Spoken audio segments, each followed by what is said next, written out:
I have an equation for you about hope that can literally mean life or death, and I first learned it from Uncle Iroh in Avatar: The Last Airbender.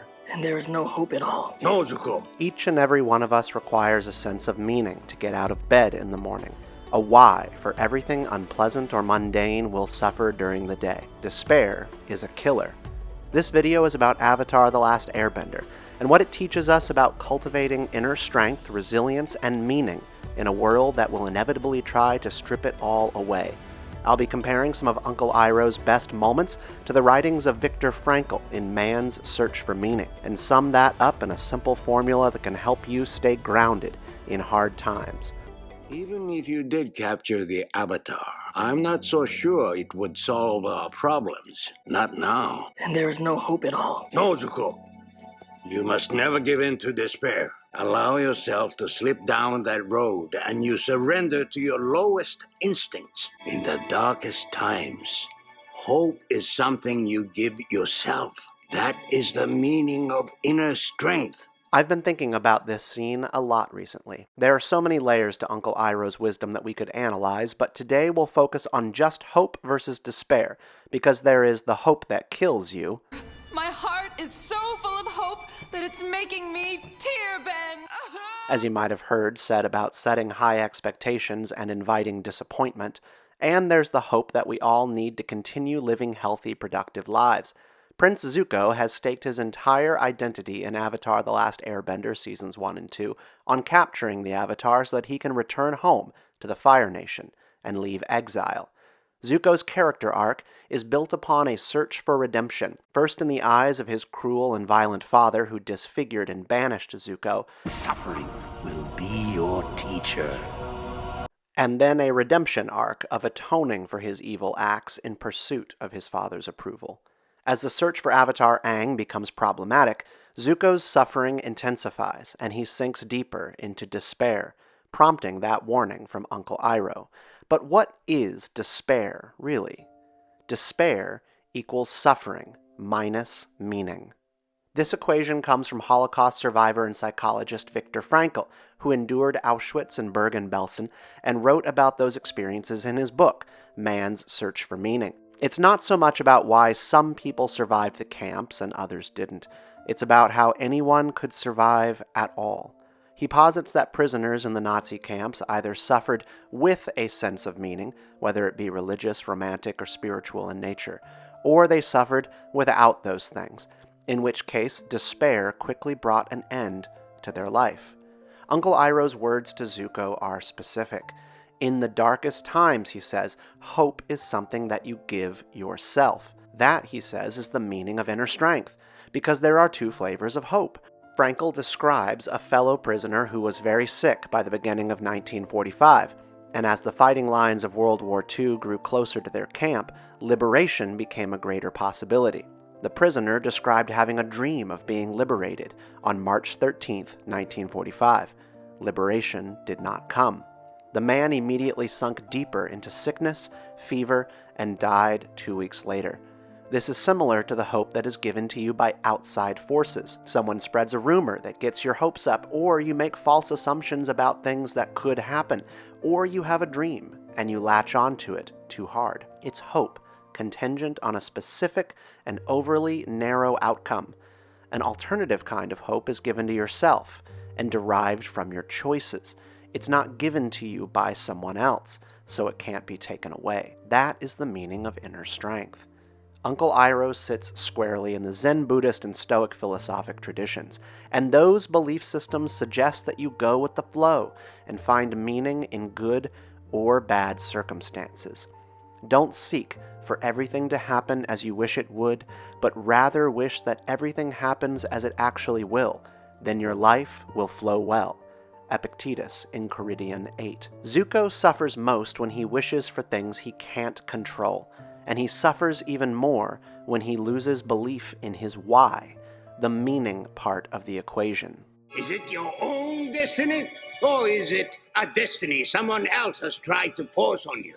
Stop it, Uncle. I have to do this. I'm begging you, Prince Zuko. It's time for you to look inward and begin asking yourself the big questions. Who are you? And what do you want? Zuko even falls ill after losing his previous source of meaning. Of course, it's for the best. Zuko decides to stop hunting the Avatar and stop seeking his father's affection, and he begins a new journey of knowing his authentic self, which is a gentle, compassionate, and honorable young man. You are now at war within your own mind and body. You are going through a metamorphosis, my nephew. And this physical shock Zuko experiences isn't unheard of. Existential crises have been known to produce nausea, intestinal pain, depression, and an elevated heart rate.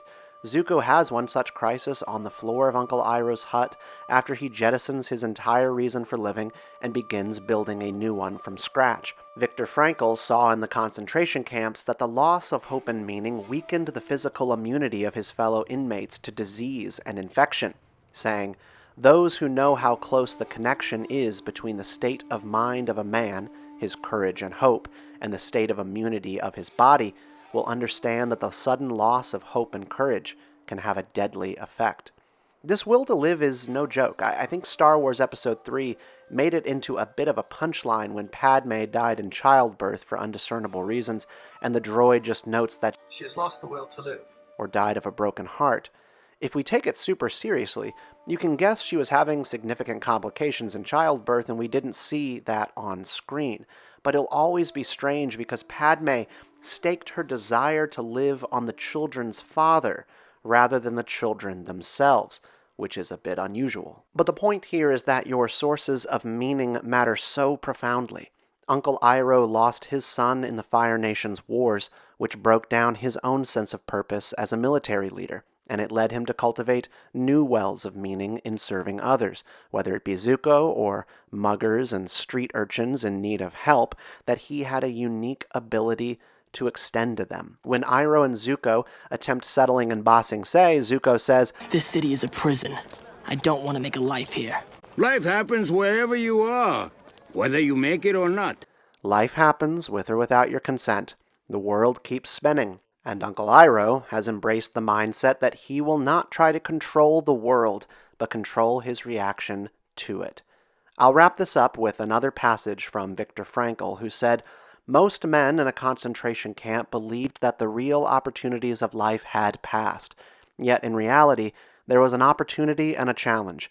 One could make a victory of those experiences, turning life into an inner triumph." He describes certain prisoners who spent their time tending voluntarily to the emotions of others and giving up their food rations to the weak, almost irrationally, but they lived longer. And if they could avoid execution, many of those people survived. They held tightly to something within them that the conditions of the camp couldn't take away. They didn't let despair corrupt their behavior or diminish their ability to choose right actions in a very wrong environment. When you're a kid watching Avatar: The Last Airbender on Nickelodeon, of course you're not thinking of horrific analogies like what I've laid out here, but that's the point of revisiting these impressionable moments from shows like Avatar and movies like Star Wars, because they taught us, before we even knew we were being taught, how to live, how to adapt, and even how to die.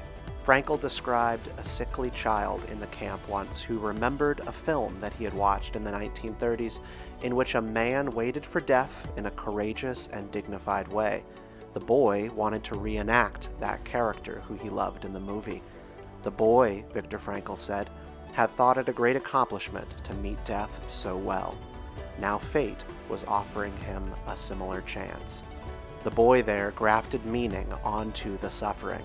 And here you see that even when death becomes a certainty, you can meet it without despair and with hope. Zuko learns this lesson too, and it starts with the unconditional love and patience of Uncle Iroh. That's what we celebrate here on Geeky Stoics, how stories teach us foundational truths and how we grow with those stories. Thank you for watching and subscribing to the channel, and I hope you'll also head over to our free community on geekystoics.com, where we stay in touch with weekly inspiring emails, we do book clubs, and we offer opportunities to talk with fellow travelers who are passionate about Avatar, Star Wars, Lord of the Rings, Narnia, and philosophy. We'll see you soon.